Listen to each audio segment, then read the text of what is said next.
National Weather Service in Detroit. Pontiac has issued a tornado warning for north central Monroe County in southeastern Michigan until 12:45 a.m.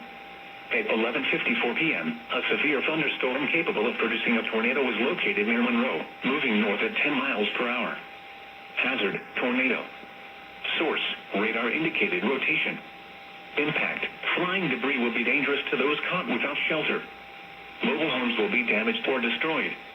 Damage to roofs, windows, and vehicles will occur. Tree damage is likely.